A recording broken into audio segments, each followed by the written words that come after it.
Yo, what's going down? You're on the Recovery Podcast. Who is you, caller? What's up? What's up? What's up?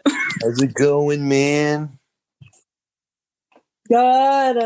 Just trying to be in the moment. Yeah, how's that working for you?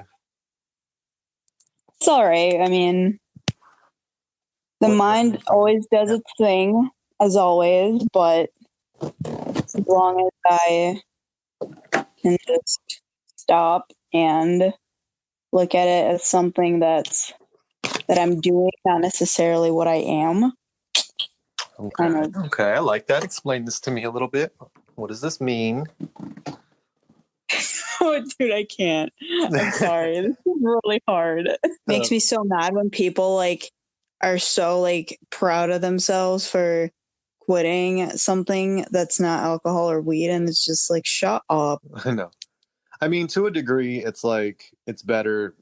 Yeah, you're not living daily with a needle in your arm, robbing people. You're not about to die on a regular basis. Cool. But let's not walk around preaching recovery because your example of recovery is getting fucked up all the time still. So it's be cool with quitting what you quit. Be proud of that all day. I'm not knocking that, but don't be acting like you're clean. Oh, I'm clean 3 years. Let's go get fucked up. What? Mm-hmm.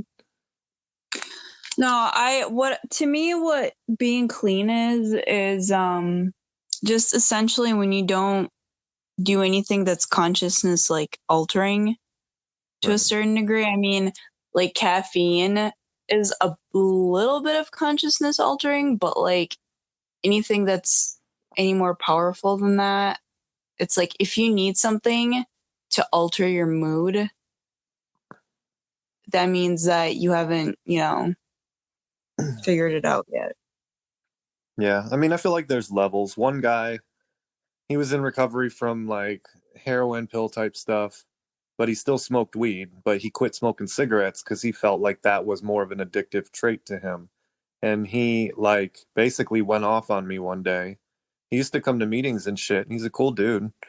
And then I think he just got defensive because he admitted he smoked weed because I was thinking about roommating with him when I first broke up with him, 2018. Mm-hmm.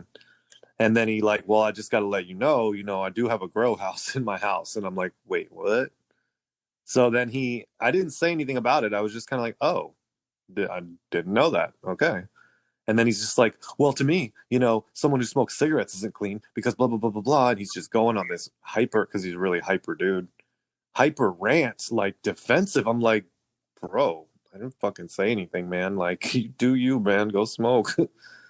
But yeah, I don't know. I guess I feel like everyone's definition is so different. That's like someone who becomes vegan, they get all preachy and holier than thou because the next person still eats meat. Or when someone, gets a hybrid, then they're like, oh, well, you're still driving gas guzzlers. It's you got to just be okay with what you're doing. Because yes, caffeine is a drug. Nicotine is a drug. They do alter moods, not to the extent of narcotics, obviously, because that's way altering. But you just have to be, as long as your life isn't unmanageable and you're content with what you're doing, cool. The people that go from using IV drugs to just smoking weed all day. Do I think they're sober? No. Do I want to live that life? No. But they're just a little dazed out, and if they're okay, who am I to say? But let's just not blur the line of what clean means. Say you're in recovery. Cool, you are. But you're not clean, Well, I don't know. If you're still smoking weed, you're not in recovery, I don't think. Because you're just gonna use that all the time to make yourself feel better. Because a person that is has an addiction for something, they're gonna have addiction for anything that makes them feel different than what they feel. So they're just constantly using weed as an scapegoat from themselves and from how they feel, you know? I do. And I would agree on a personal level, yeah. So what about someone who goes from using heroin to using like Suboxone or methadone? But then it's just a matter of time before they relapse back to what they were doing Well, what before. if they're just using that as a stepping stool to get sober? Well, from my experience, all the people I've seen do that, they just go back to what they were doing before. But that's just what I've seen. And, you know, maybe I don't have a very wide range of perspective. So maybe I'm just talking from my own little world. Yeah, I And mean, maybe there are people out there that, you know, are able to, but I just think that, like, for me personally, I guess, when I got clean, I mean, I had to do I'm like an all or nothing type person, right? So if I either do all of the things or I don't do any of the things. right. And if I end up doing one little thing, it's just going to make me feel like, oh, well, if I am allowing myself to do this, then I'm just going to allow myself to do all of this. So I know that if I go back to smoking cigarettes, I'm going to, knowing my mind is going to tell me, oh, you've relapsed on cigarettes. Well, then you can relapse on everything else. So, Even if smoking cigarettes doesn't put you in a completely unmanageable state of life, but everything else would.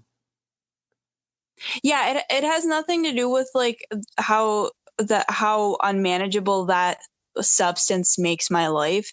It has to do with the way the brain like operates, I guess. For me personally, I'm just saying like the brain is like, "Oh, you've already fucked up," kind of thing, even though it's not even really a fuck up, but um then you just might as well go all out kind of thing, you know? So do you only relate that to substances or do you also relate that to behaviors too? Behaviors, yeah, everything. So, hmm. So if you would kind of behaviorally relapse to like an unhealthy dating pattern or something, would you consider that a relapse? You know, in a way, yeah. Because I've actually had, you know, that experience not too long ago. And the way I straight up felt withdrawals, like cold, just like, you know, like it was bad and it made me feel like shit. So it's an emotional relapse. I mean, with things that are emotional, you can have emotional drugs and you can have emotional relapses because you get that very, very sudden, like emotional charge from a person, even though they're like really bad for you. But you go back to them and you get that sudden, like, charge and it charges you up. But then you have a really hard calm down because that person is still that shitty person. The exact same way as a drug. You first have that come up where you feel super high, but then it goes low because it's a drug and it's crap. You know what I mean? Yeah, and then you like kind of continue patterns with that person, knowing like, okay, this isn't working, yet Yep. you, oh, just one more time, or this will be different, or Yep. whatever. I You do mean, it for that. You do it just for that high, for sure. straight up. So, like, back to the recovery thing. This is how I personally choose to look at recovery. So, recovery is like a timeline. We'll say -10 to 0 to +10, you know, as to where like the bottom of the spectrum, actually probably just outside the spectrum where you're not even in recovery, is when you're just doing what you do. You're not thinking about getting clean. Even if you're thinking Mm-hmm. about it, you're just doing whatever you're doing.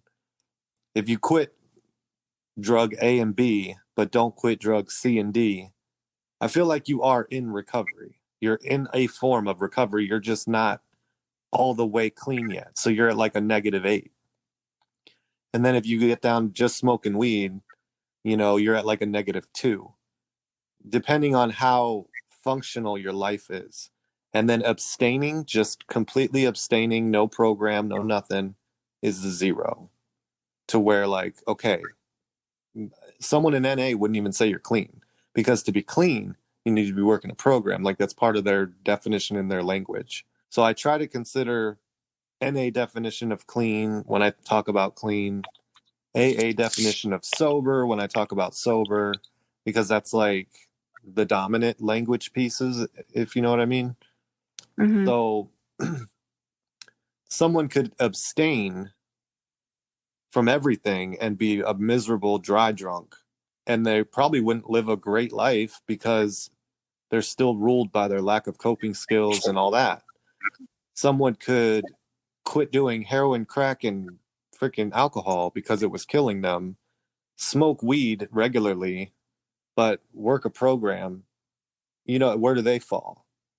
You know what I mean? To where they're not just escaping reality all the time. They're not just coping, running to the joint every time they have a problem or every time to feel like themselves. I don't know. Like, for me, weed is a relapse because I become a zombie. I don't know if alcohol would be a relapse if I chose to drink, but I'm sure within a matter of time, I'd make it a problem. That's why I choose not to do it. Yeah, because everything is just, a matter of time. But like, no, I really like that scale that you just made. Thank you. Because that kind of, It's patented. Thank you. All original. Wow, you are just amazing. Like, good job. And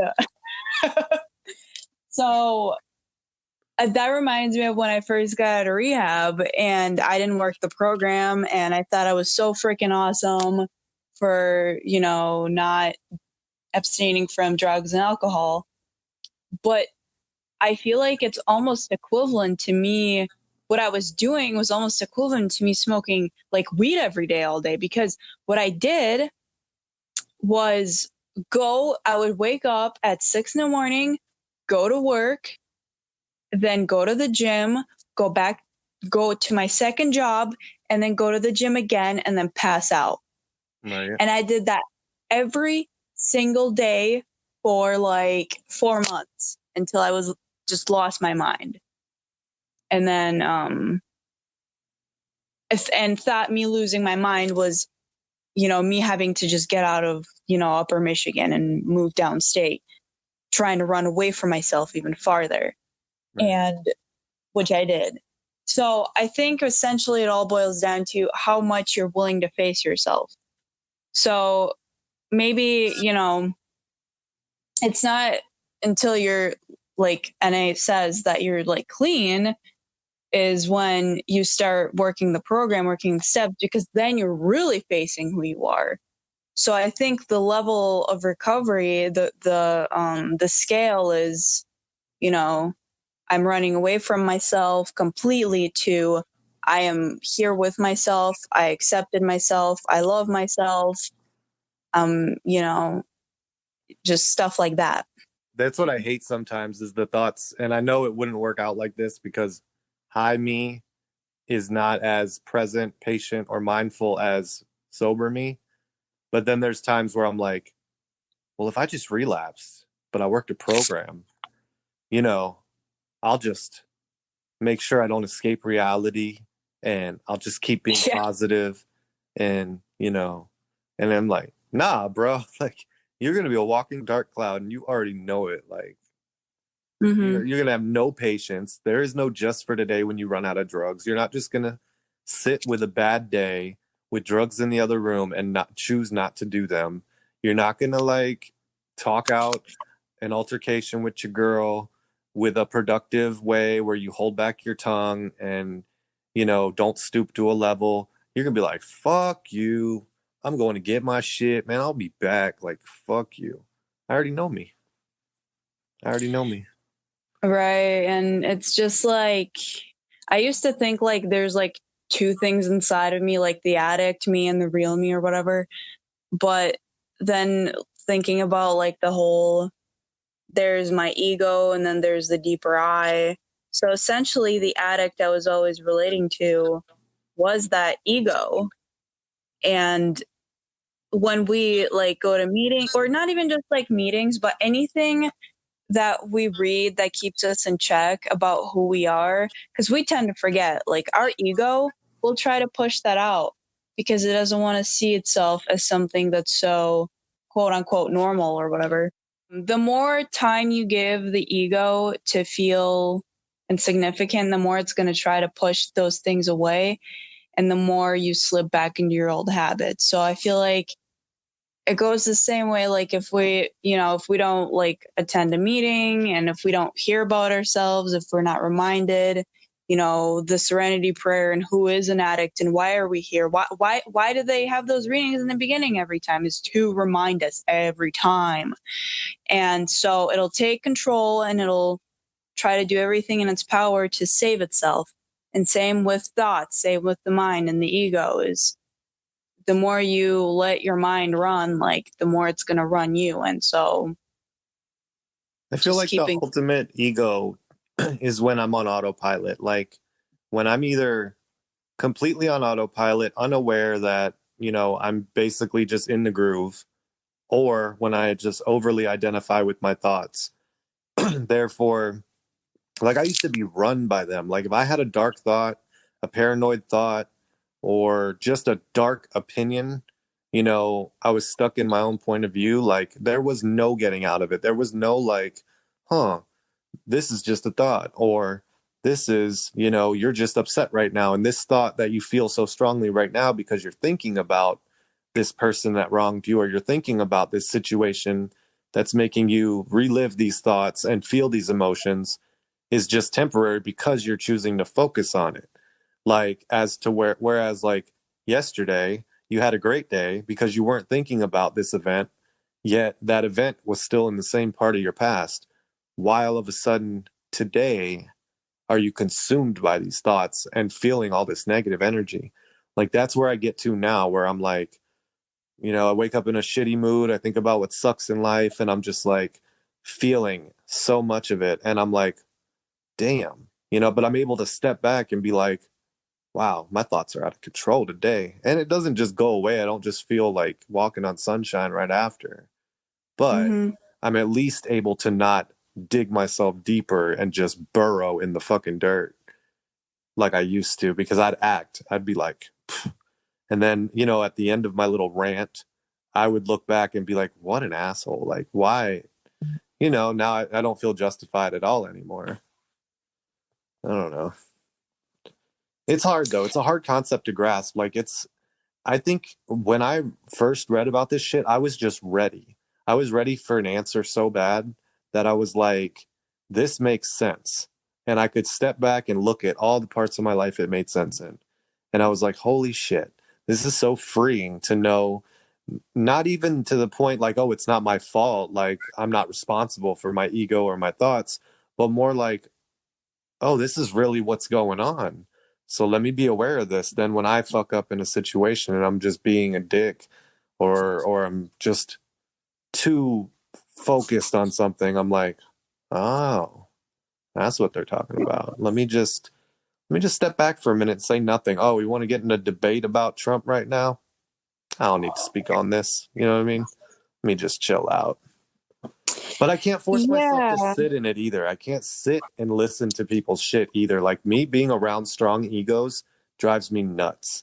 I cannot just sit there and observe everything because I just feel like I want to fucking get out of there. Like it's hard to explain. I feel the energy and I don't like it. Well, maybe ask yourself why it's giving you such a strong reaction, because there's a reason why you have a strong reaction to it, whether it's hate or whatever it is. But I was thinking, like, our minds, God gave us, or I mean the source or whatever you want to call it. Whoa! This isn't the God podcast. I don't know what to call it. The higher power, power greater than ourselves. Praise Jesus. Whatever you guys want to call it, it's all the same thing. Well, I'm gonna get hated on for that. We have minds. It's meant to be used as a tool. And so initially when we got this tool, we just like started abusing it basically. We constantly wanted to be inside of that tool because we could do anything with our mind. We could travel in time to past to the future. We can imagine things. We can fantasize inside of it. And humans are like, whoa, this is cool. And I want to use this all the time. And then eventually they became it and identified with it because, you know, what's better than that? But then we completely lost touch of what it's like to, you know, not be part of it, to enjoy life outside of it. And so, yeah, it's better to like, I know my first thing that I thought about against it was that if I'm not in my head, if I'm not using my thoughts, my mind, if I'm not thinking, then I'm literally like a vegetable and I'm just sitting there and just not having any intellect or whatever. But whenever actually it's completely the opposite because whatever is outside the mind is much more powerful. It's much more intelligent, I guess I should say, and wise. It has so much wisdom because, well, we have wisdom, the original us. Because the way we view things outside of our minds is that we're all part of each other. We're all united, and the mind divides essentially. And I've been actually able to catch myself lately in the moments where I get things that make me extremely angry. Before, I mean, once that thought starts coming in of that pure anger and rage, I catch myself at the moment of like, okay, so I either let this anger get out of control or I step back away from it. If I let this anger get out of control, I'm going to feel whole. I'm going to feel in power. I'm going to feel like I have something to identify with, that like I have something. But then I'm like, wait, but if I don't and I step away, then I have nothing. Wait, this nothing. Oh my God, this is it. This is peace. This is love. This is light, you know? And I'm not empty actually. And I feel even more whole stepping outside of that, stepping outside of the identification because I don't need to identify with anything because I am the way that I am without any identification, if that makes sense. No, it So, does. It does. I mean, like with the whole arguing thing is, we talked about it before, but it's like you're just arguing to be right because the need to be right is so like damn near primal in us. You know, it's just one of those things where it's a fight. We have like such instincts to fight. And, I've had, I'm going to wrap like 10 theories into one here where I had this theory a while back where since humans are basically like some form of animal, you know what I mean? Like we have primal instincts from like back in the day where we need to hunt and gather food. We need a mission. We need to go for it because me hungry, me go get food, me good, right? Me want the booty, me got the booty. I'm good. And for real. And nowadays we have like a fridge full of food. We have no like weather, threats. We have walls inside of our houses where, wild animals aren't just going to get us for the most part. And this doesn't go for everybody, obviously, but for the most part, we have nothing to worry about. Our needs are met and we are trying to fulfill these like instincts we have with arguments, with bullshit. Like, we just have to fight. We need something. You know, like, if you've ever noticed when you're hungry or you're tired, and I mean like dead hungry, dead tired, you're not thinking about nothing else. I am Mm-hmm. starving. I need to eat. Don't care about what so and so said to me yesterday. I don't care about what Julie said to me about my blue dress that I love. You know, I need food. That's all I'm focused on. I'm not worried about the past or the future. I need food. But when we have all our needs met, you know, that's why they say people who like win the lottery are like deeply depressed within a year, because they have no mission. They have no fire Mm-hmm. to like get up and do shit. They're just like, now what? And that's why I like don't ever really want to be rich, because I mean, I feel like if I had money nowadays, I would do things with them like start a rehab, you know, maybe go try to be like a speaker, write a book. Um, but I would hate to have nothing to do, because you're always going to get to that place like, now what? You know, and just, I don't know. Like, that's why people like end up retiring and then they die, you know, not too long after, because they have nothing to do. They have no like life in them left. So I just hope, like, I don't want to struggle forever, but I definitely hope I'm always geared towards a mission, instead of being so comfortable that I can wake up and be like, just don't feel like it. And then just always feel like that, you know? Well, yeah, and I think that I mean, you have like internal purposes slash missions and external purposes slash missions, and I feel like before you get to the external, like, you know, money making or, you know, career success, big house, whatever, you gotta fulfill like the inner purpose. And I think essentially our whole purpose, all of us, is to reach a point where we're okay with no matter what happens where we're at. So like, because I'm always waiting, you know, I'm waiting till I graduate from college. I'm waiting till I move. I'm waiting till the weekend. I'm waiting till this class is over. I'm waiting till I'm in my car jamming to my music and waiting till the meeting, you know, and that's, I don't know. I just feel like constantly us living in the state of waiting is kind of miserable, I feel. And Have you ever we heard of should, destination addiction? it sounds like something that would, yeah, it sounds So familiar. it's like a meme I seen on the Tiny Buddha Facebook page I've shared before, and it always sticks out. Basically, just it describes exactly what you're saying. It says, beware of destination addiction, a preoccupation with the idea that happiness is in the next place, the next job, and with the next partner. Until you give up the idea that happiness is somewhere else, it will never be where you are. That's by Robert Yeah, Hogan. because like we are trying to live inside of like time, like either the future or the past. Like, oh, the future is better, or the past will be better, or the past was way better.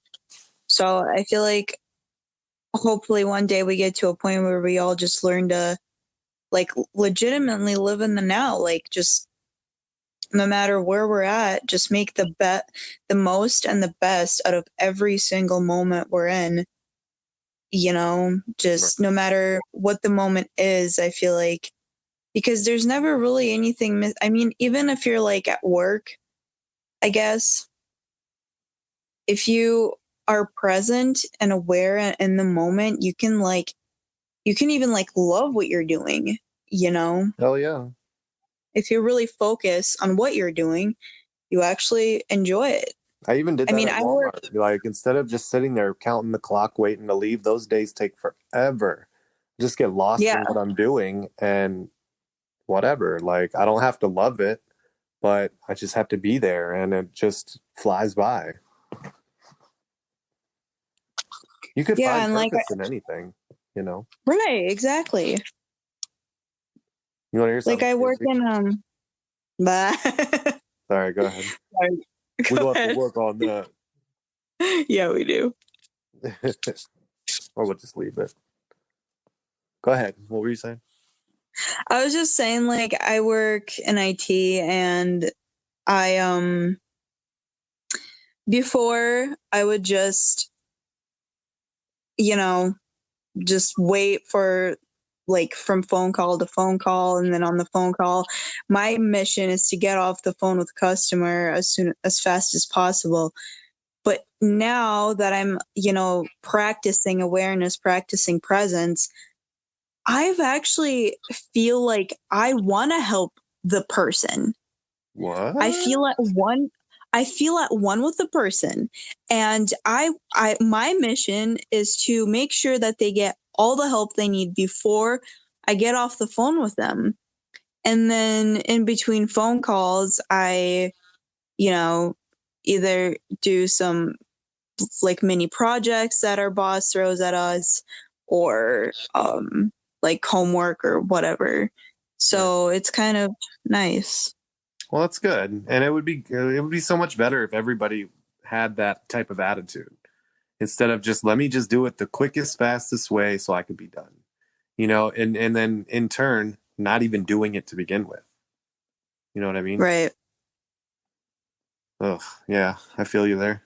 So anyway, this is kind of a weird thing.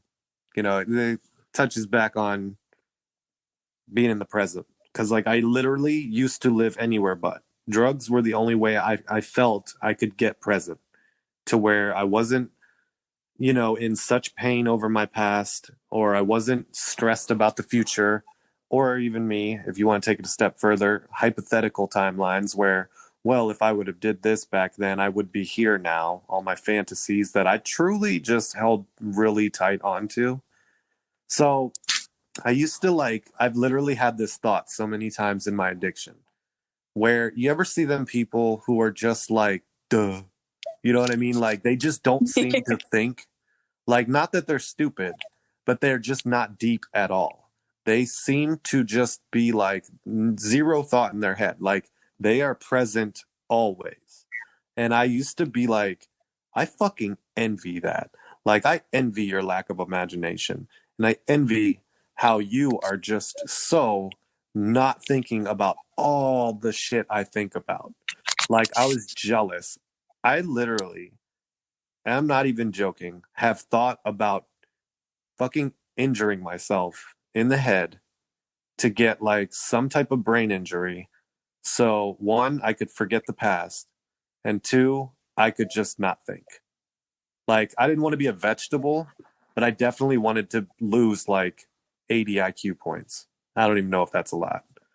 Just to be like relieved of the fucking burden that can be my mind. It's just a scary thought to have. Like, and Yeah, it's the sad. mind And I'm is so grateful to very have things poisonous. like mindfulness that can help me use I feel like I have a gifted brain, like Hmm. to use that rather than be used by it. Yeah, I use it as a tool. Yeah. Yeah, the reason why, we were, or still are, but we use drugs on the regular is to that Wait, we that still need are? We still are using drugs on the regular? You ain't still tell me we addict. could do that. I was about to say used to be addict, Oh, okay. but we will never stop being addict, no So how matter. how do you feel about when it comes to stigma calling yourself an addict? Did it bother you at first?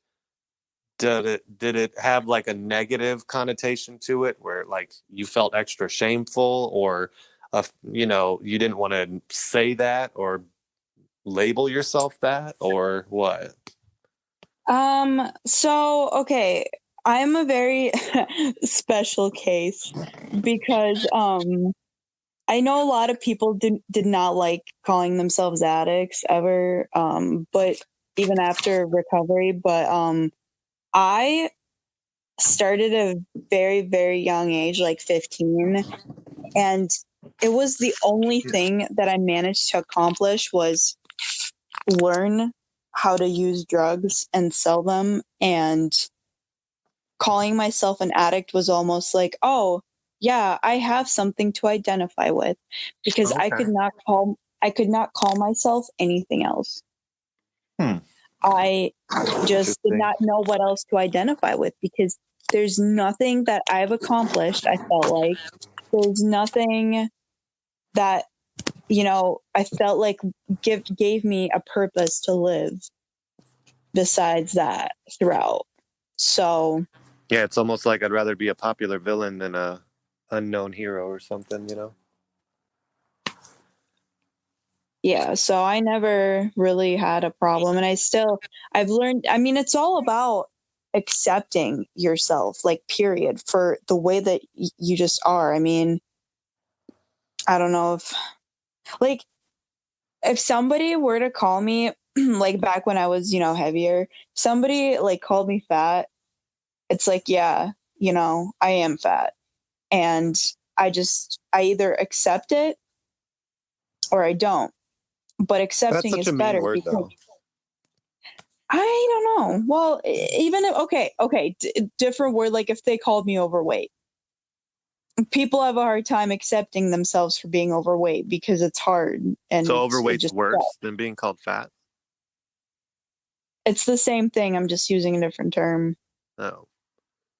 Well, people are so Um, sensitive nowadays. That's kind of why I brought it up, because everybody's so damn sensitive nowadays anyway.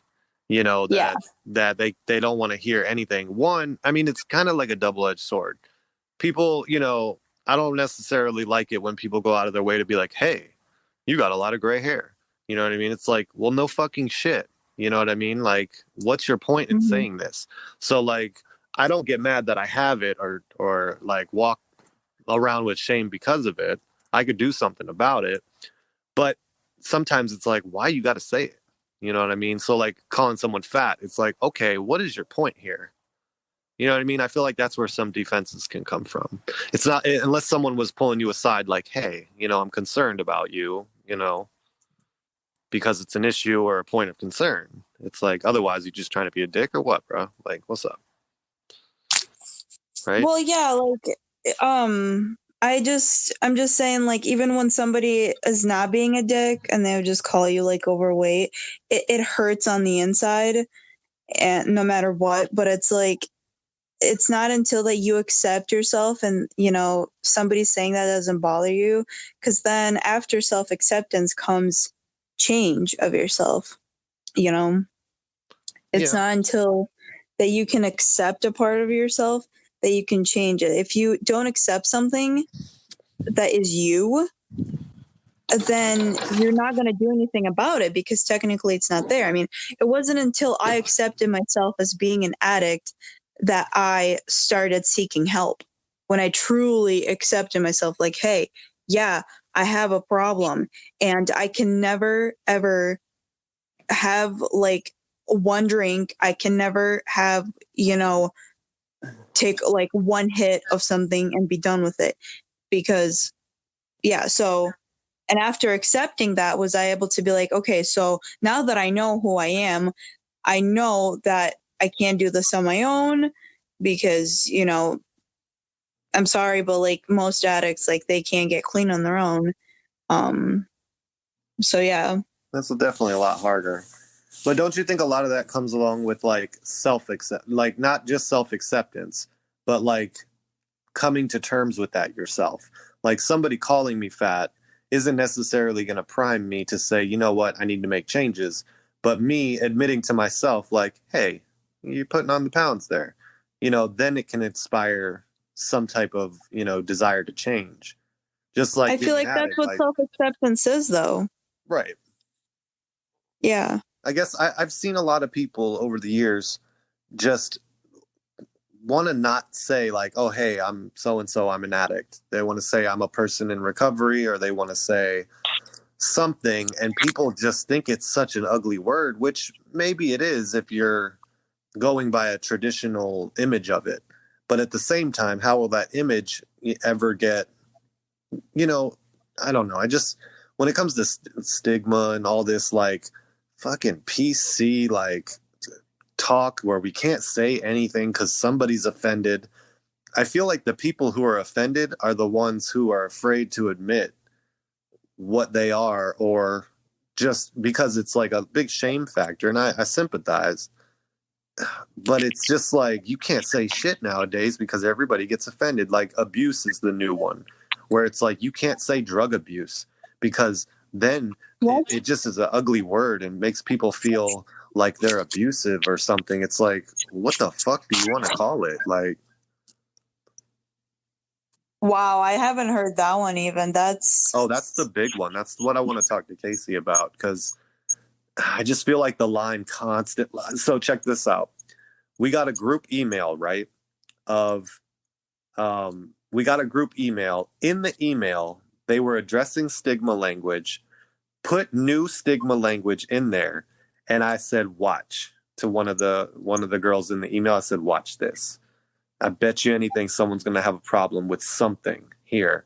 In the same email, like responses, somebody had pointed out another thing that was offensive. And I said, boom, I told you, like, it's never going to stop. You're going to put misuse. Then someone's going to come along and be like, well, why are you saying I misused it? I'm just this. Oh, okay. Well, whatever. Like the line just keeps getting pushed instead of just being like, you're a fucking addict, man. Like it's cool. It's not that big of a deal. Like we can soften what that image is by living as recovering addicts, but we can't soften it if we keep addict an ugly word and we make a new word that everybody else then gets offended by. Then we make a new word. You know what I mean? Like it's just this PC shit that just pushes the line all the way, and it's just like we're letting the sensitive broken people define this language. Like, bro, sack it up. Like, you're not an addict, cool. Like, don't be one. It's all good. Like, I don't know. I feel like the people, I guess I brought it up because I feel like the people who are so, they put so much power into these words are the same ones who don't necessarily look at the issues. They just want to feel more comfortable. You know what I mean? Yeah, exactly. It's all about just like it's like that freaking everybody is a winner, you know, everybody Yeah. gets something for trying. You know, it's not I don't really agree with that sort of thing where you know, just make sure you don't hurt anybody's feelings because if somebody's feelings are getting hurt, then there's like a reason for that and maybe you should look inside of maybe that person should like look inside of themselves why they're having that reaction to something because you know if before there's certain things that people would say to me like somebody you know somebody called me stupid when I was little you know and that messed me up so then I had to make sure that I would seem smart to people but now Right. after I've accepted myself and got to know myself if somebody were to call me stupid I would just be like, you know, I know I'm not like the smartest person, but I'm also not the dumbest person. I'm just like probably average intellect, and it would not make me feel any sort of way. It really wouldn't. And if somebody were to call me fat right now, it would not make me feel any sort of way because I know who I am, I know my self worth, and I know that I look good because I've been dieting and exercising. I know I'm not fat. So it's all about self worth. It's all about what you think of yourself, essentially, deep inside. I don't know what you're talking about being fat because you are like the farthest thing from it. I've never like looked at you and been like, "Oh, you look fat or thick," or. But then again, even me though, like I put on probably like 10, 15 pounds since I quit like Walmart when I was like busting ass doing shit every day to working at the hospital where I'm just sitting on ass every day. Um, I'm still thin. Like if I got clothes on, you know what I mean? Like I don't look fat as like you could compare to someone else who has like a bulging gut or big thick legs and arms, you know what I mean? But like I've definitely put on some weight and compared to my old self, got a little more cushion.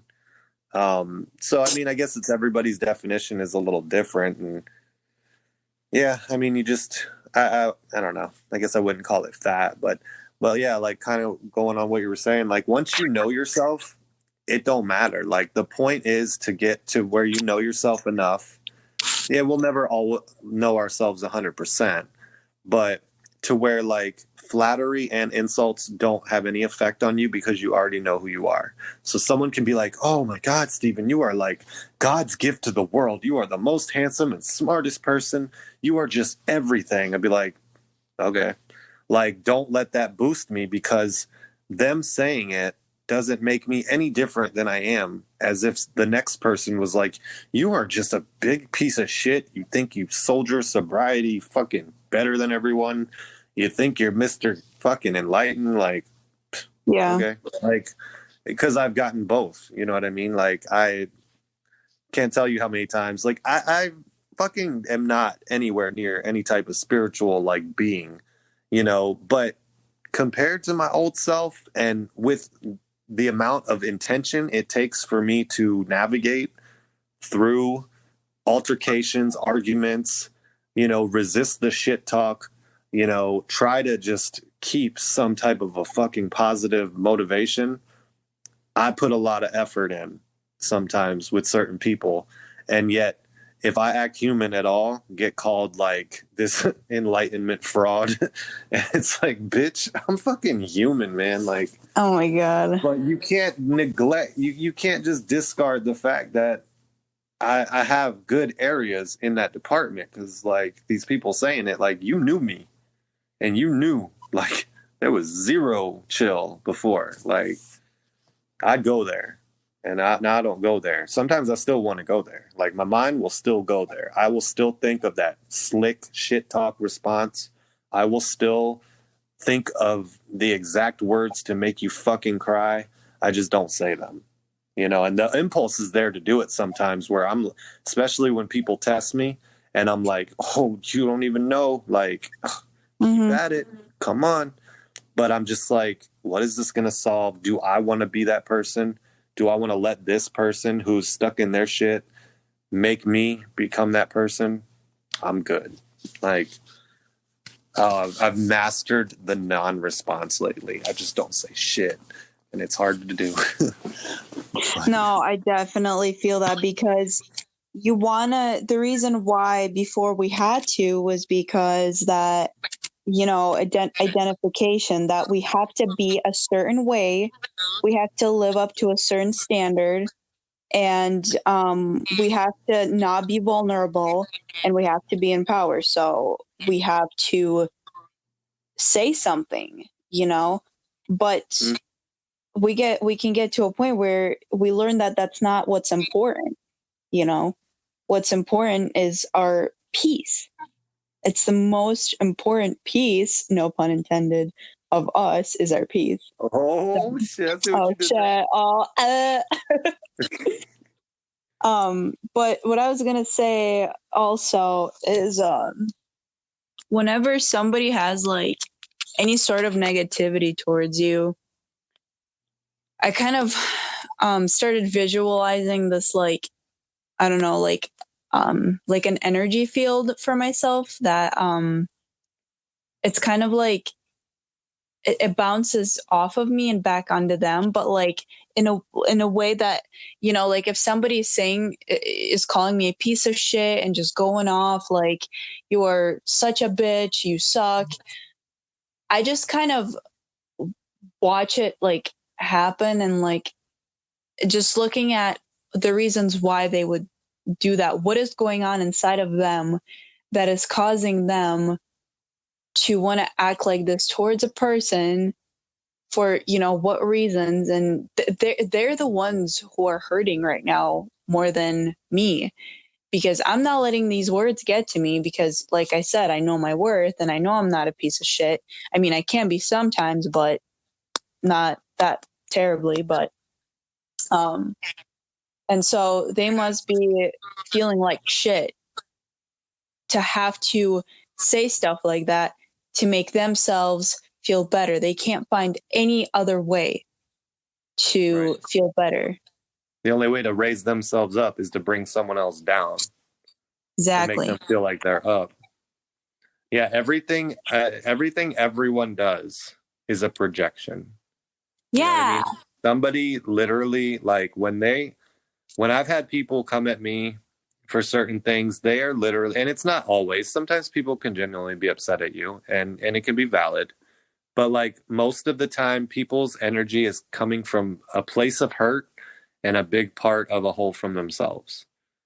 You know what I mean? Like they are just projecting either their stuff onto you. Like there's probably even times where I trip on my ex over her choices because I'm projecting to my old self, or I'm projecting to the self I resent in myself, my triggers and my fears or whatever. Like now, when you're like kind of blinded and projecting, you don't know what you're doing.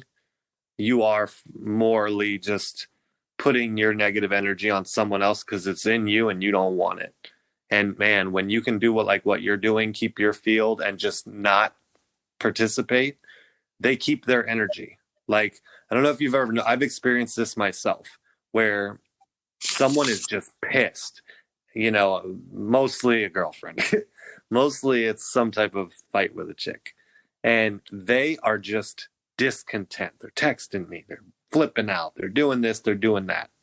As long as I'm cool, they're not.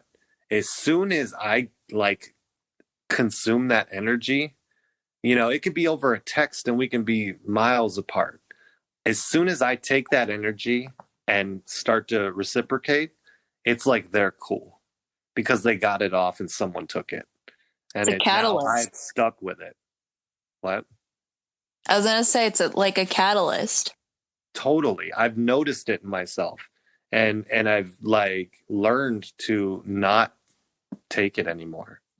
Like I just won't. Um yeah. Like it's so hard to do. And like kind of backtracking a little bit when you're talking about like what we're supposed to do, it totally is standard, like conditioning. So, what are we supposed to do?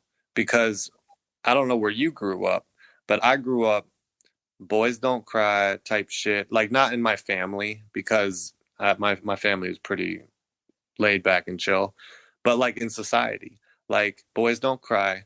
You don't let people try you or else you're a punk. You know what I'm saying? Like listening to rap and growing up where I grew up, it was like kind of objectifying women type stuff. So that kind of ingrained in me, not to the point where I'm necessarily going out of my way to be disrespectful to women, but I definitely had some of that in me, right? And just someone tries you, you try them back. Like you have to win, you have to fight, you can't be a pussy, like all kinds of shit that just gets ingrained in you. And if you don't know better, and it's a whole bunch of egos around each other. No, I can't think of any mindful people in my past, like whether they were adults or friends. Like nobody was just like, and if I did see someone who was like pieces the way, I think he's some fucking tree hugging hippie. Like and I'd probably look at him as like a bitch. You know what I mean? So I don't know, like just growing up, just believing all that shit, you almost reject your spirit because it's supposed to be all love, but then you walk outside and you're like, fuck, this world is ugly. Like these people, like when I walked out, my house was so loving and caring that when I walked outside and people like were fighting and hitting each other and talking shit and trying to tear each other down, I fucking scared me. I think a part of me died because I was just like, what the fuck is all this? Like, I was just not built for this world. So that's why I tried to toughen up with hanging out with my thug buddies and getting neck tattoos and shit. I'm just like, man, you got to break this fucking softness real quick because you just ain't cutting it. And I never did. Like I could never fully get into it unless I was on a lot of drugs. Like then I would pop off at the mouth and then I would not care. My conscience wasn't there. I just, oh, you said something to me, let's fucking go right now. Like, but without the drugs, I was just, I don't know, too in touch with my spirit where I'm like, I don't want to fucking deck you in the face. Like I would if someone's coming after me, but I'm not just gonna attack you. You know what I mean? I don't know. I've always felt it my whole life. It's weird. And that's why recovery's been nice, because I've actually learned to listen to it. Like I don't kill bugs. I'll fucking pick up 30 bugs and take them outside. Like, not that I'm a worse person if I do stomp on a bug, but I mean, why? Like, I just take them outside. It's not a big deal. Like, I'm not a bitch for it. I'm not some little punk, but I used to think like, man, you little fucking bitch right now. Yeah, that's really cool that you're able to come from such a background and then now reach this almost level of enlightenment. Yeah, I'm still on my Um, way. but I kind of not like similar, but also came from a background of, because as you know, I was born and raised some of my childhood in Russia, and over there the mentality, the culture is you're not allowed to feel negative feelings. Everything, you're supposed to be just like happy about everything and be thankful. And if you're feeling sad or any sort of type of negativity, it's like you're bad for it or whatever. And then it Really? was I also, thought over there they were more blunt. Like they would just say things. no, they're blunt, they're straightforward, but it's like you you're supposed to just take that, and you take it and you learn to just accept it, kind of thing, from each Oh, other. okay. So If like that have makes thick skin. sense. Like we don't want a bunch of sulky people around here. Like you need to suck it up and Yeah, you got to have don't thick cry about skin. it. Yeah, Okay. if you fucking dare to show that you're like upset about what's being said, it's like, oh my god, and you're a baby, you're straight up a baby. Oh But man. and then there's also negative reinforcement that was used on kids, where like here in America, your parents tell you no matter what you do, you're doing a great job, good for you, proud of you. But over there it was like always pointing out what you're doing wrong, so that you're constantly motivated to better yourself, to be 100%, to be the best that you can be. Never telling what you're doing well, because that means you'll relax, that means you'll stop working hard.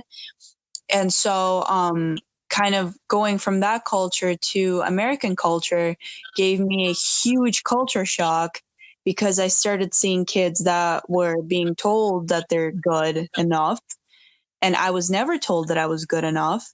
So that made me see that, you know, there's something seriously wrong with me and I'm different from everybody, and I just complete and utter outcast because I suck and everybody else is good.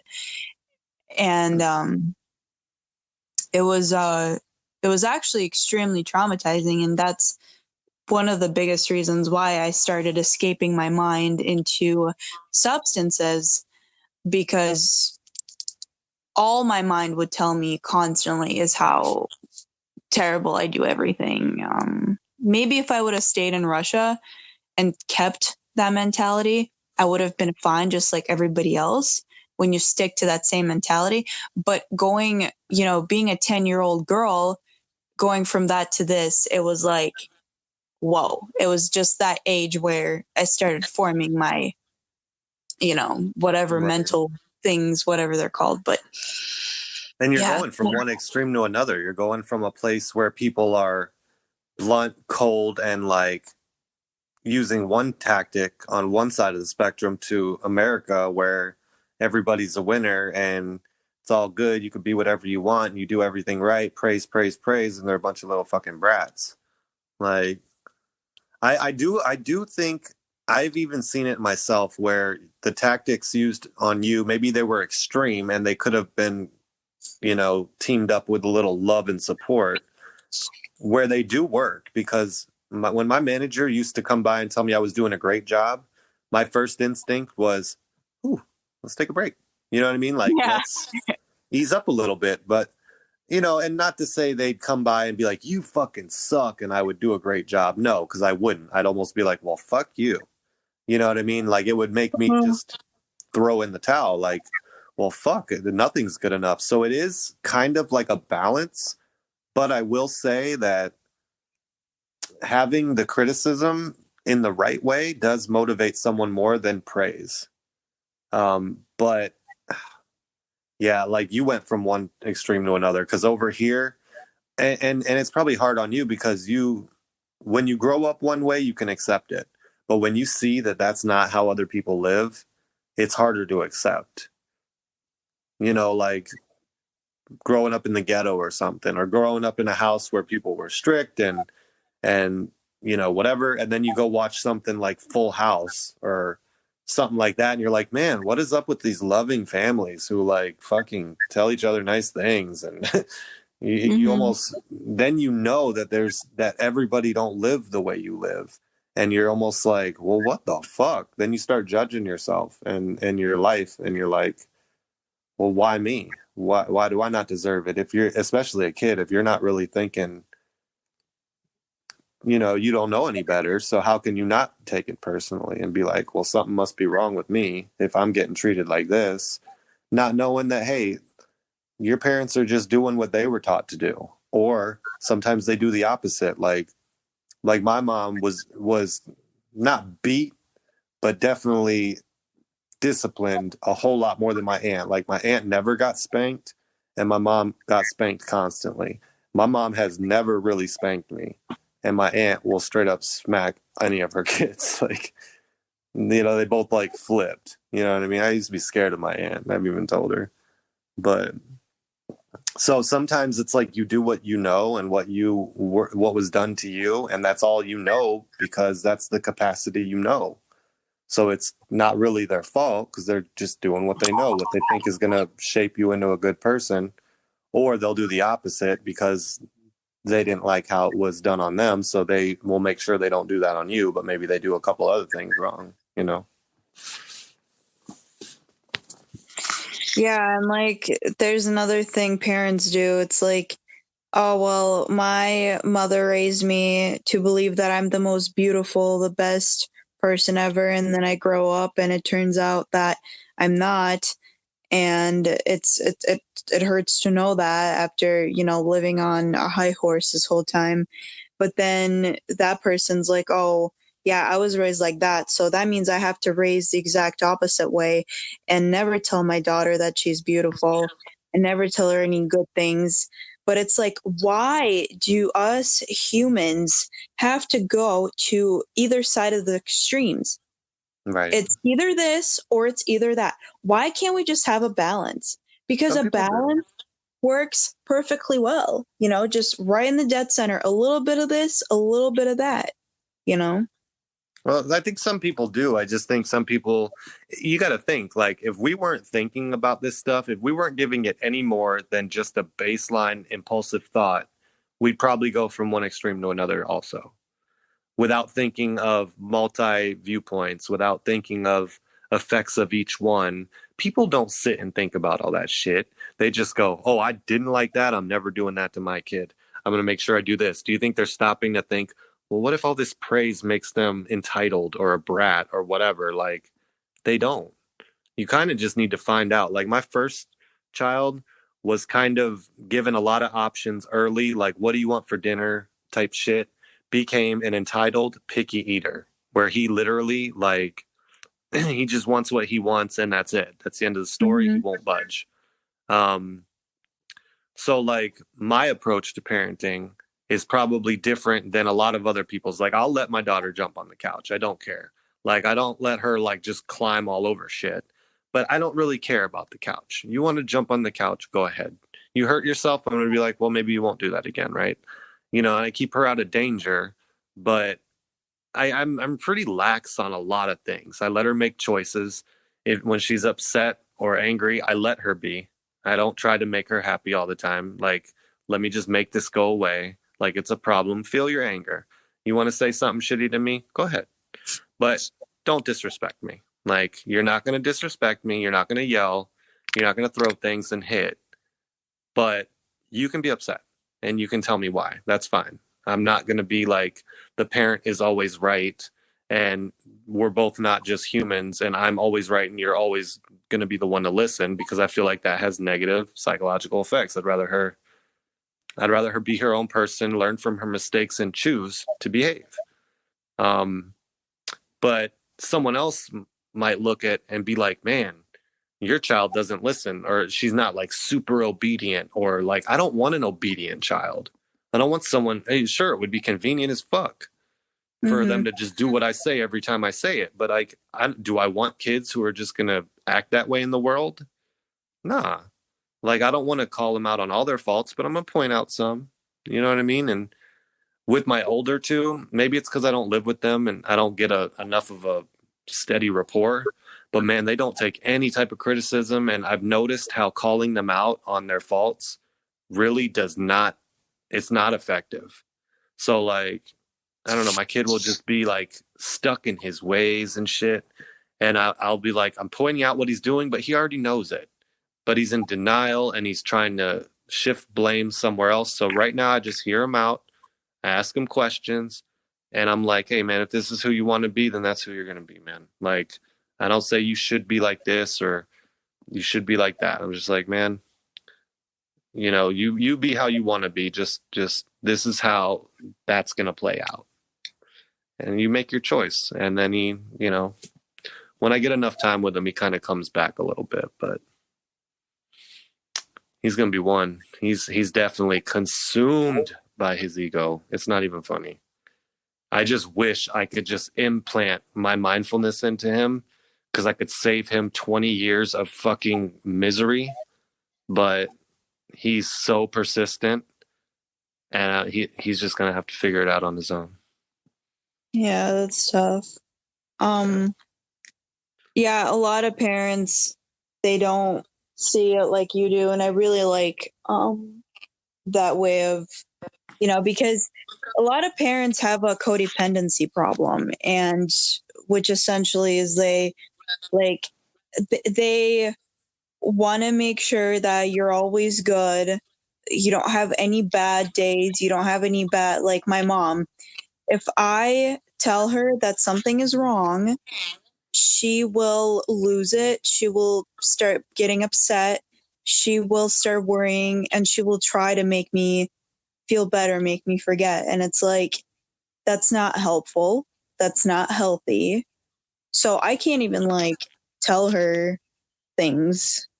I haven't ever been able to tell her many things, but um and she wants to do everything for me, help me with everything, and it's like I need to grow. I mean, I've literally moved out. One of the reasons why is to just kind of learn to be my own person, but